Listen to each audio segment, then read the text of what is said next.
tell you a little bit about myself. I'm originally from Halifax, Nova Scotia, born and raised. When I was 28 years old, I jumped in my car with a suitcase full of clothes, and I said to my kids, I don't know where we're going, but we're getting out of here.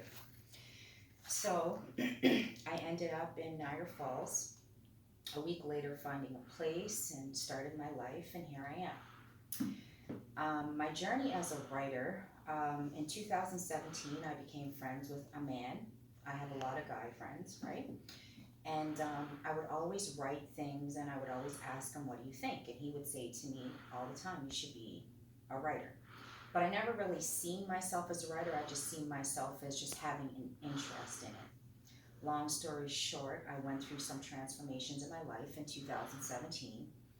And I felt myself, feeling really hurt by those transformations. Mm-hmm. And the only outlet for me to express that was through writing. Mm-hmm. And so I originally wrote the book called Goddess Fly Away, which was my first book, which wasn't my greatest book, I'll tell you that in all honesty.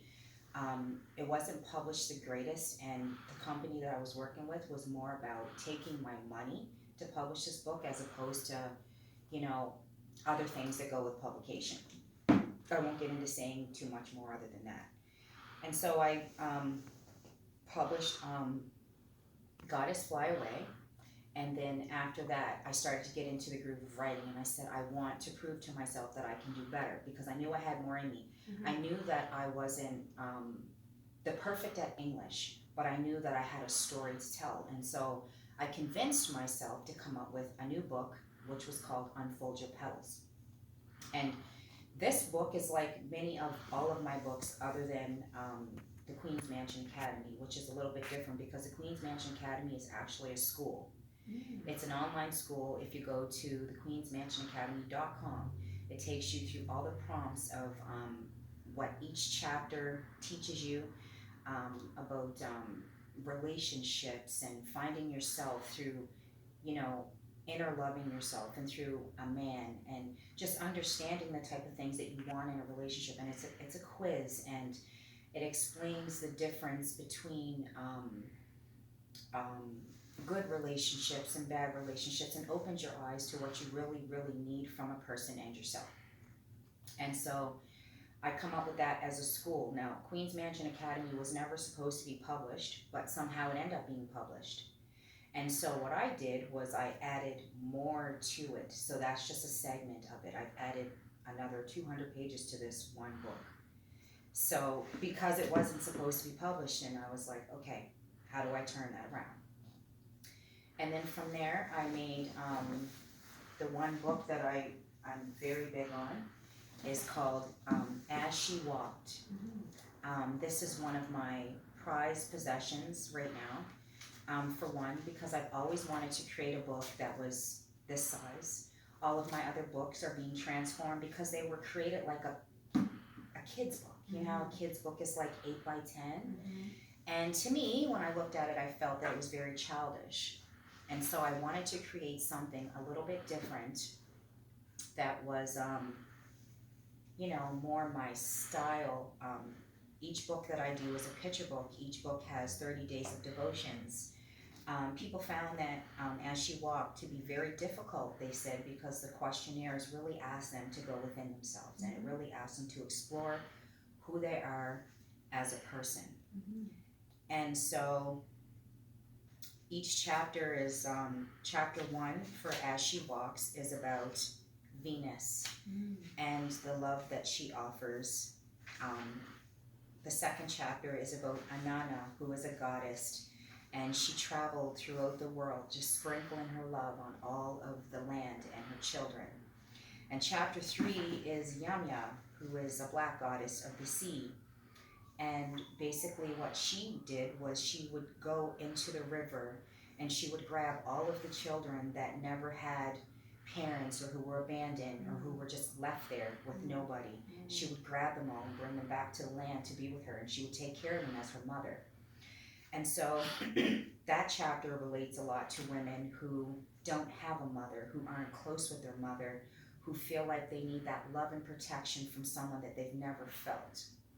This book touches base on so many inner wounds and so many things that women feel on a day-to-day basis, but a lot of times they don't talk about it. They're afraid that people won't understand. They're afraid that people are going to judge them. And even if that's not the case, sometimes it just makes them feel vulnerable to express the parts of themselves that they've kept hidden for so long. So this book basically goes through goddess after goddess. Each book that I create has between 6 to 10 goddesses in each book, and I take their story and I transform them. Like chapter 4 is a love letter from Aphrodite. I love Aphrodite's story because she was with a man who was very, very unpassionate. And so he was a bit handicapped, and she was a very sexual person, right? And he wasn't. And so every day she would go by the rock and she would cry all the time, like, transform my love life, transform my love life. And one day she was on the rock, just sitting there talking, and God traveled a rose all the way into her lap, and she heard the voice that said, "You are not alone." And so that really really made me see things differently.